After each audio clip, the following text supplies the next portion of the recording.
qui n'était pas prévu, mais un petit dessert rapide, un ananas flambé au rhum. Alors on peut s'arrêter uniquement, je vais vous montrer. J'ai du sucre, alors chez moi il est fortement vanillé, puisque toutes les gousses de vanille que je n'utilise pas, une fois que je les ai raclées, je les mets dans du sucre. On va faire fondre, on va faire un caramel à sec. La poêle est bien chaude là. Le sucre va rapidement fondre, il va se transformer rapidement en caramel. J'en mets pas trop, là j'en ai peut-être mis un peu trop. Hop. Vous voyez, ça fume, comme j'aime bien. J'ai pris du rhum, j'ai découpé un ananas, j'ai pris un petit peu de vanille pour forcer le goût de la vanille un peu. Je suis pas sûr d'en mettre. Alors, bien sûr, si vous ne mettez pas de rhum, vous pouvez tout à fait le faire sans rhum. Je vous conseille d'utiliser une gousse de vanille, de la gratter et de la mettre en même temps que le caramel. Ça va vaniller. Vous voyez, le caramel commence à se faire sec assez rapidement. Ma poêle était très chaude.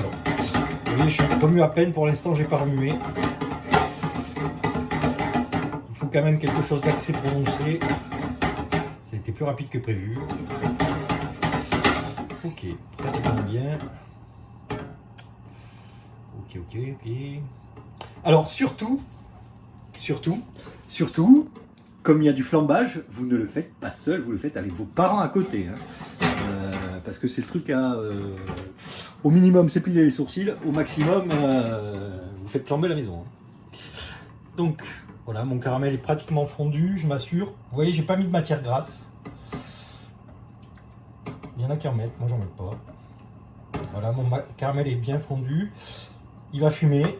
Alors il semblerait que le bon degré, c'est quand il y a la fumée bleue. C'est mon maître à pâtisserie qui me l'a indiqué. Je ne sais pas si elle est bleue. Pour moi, ça suffit. Encore un tout petit peu. Et là, bon, mon assistante a eu peur, mais ça ne va pas sauter. On va le retourner de temps en temps. On va le laisser mijoter 5-6 minutes. On se retrouve dans 5-6 minutes. Et mes tranches d'ananas sont là. J'ai oublié ma pince. Je passe devant comme ça, c'est pas bon. Vous voyez, alors il y a eu beaucoup de jus qui a été rendu, là il devient sirupeux. C'est à peu près à ce moment-là, quand vous avez moins de jus et que ça devient sirupeux, que c'est pratiquement fini, suivant l'épaisseur. Alors là on va flamber. Alors on met le feu au minimum, on ne prend pas de risque, on a ça dans une main, on ne le fait pas à l'allumette, on met du rhum, je mets pas tout, et puis je flambe. Et je flambe pas. Donc je vais le faire de la manière dont il ne faut pas flamber. Voilà, comme ça. Ça vous le faites pas, hein, parce que vous ne le faites pas à la maison, j'ai allumé. Ça chauffe, je vous garantis. Ça chauffe bien. Et j'ai été généreux en... Je rigole parce que mon assistante a très chaud. Du coup... Alors ça flambe toujours, on voit pas trop les flammes, mais c'est génial. Vous voyez, ça reboue, il va y avoir du sirop, il va réépaissir. Vous pouvez le consommer, le faire au début du repas, il sera juste tiède à la fin. Ça flambe encore, j'ai mis beaucoup de rhum. Ok, un gros bouillon de dernier, encore 2-3 minutes. On retourne encore pour imprégner de tout ça. Voilà. Alors à déguster avec une glace, des petites cigarettes, ce qu'on appelle les cigarettes russes ou d'autres marques. Voilà. Ok, c'est fini. On va mettre dans le plat. Alors avec une goutte de glace, je vous garantis, c'est bien. Du riz au lait, c'est génial aussi.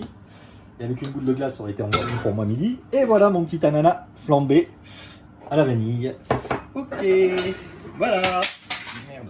Oh, excusez-moi.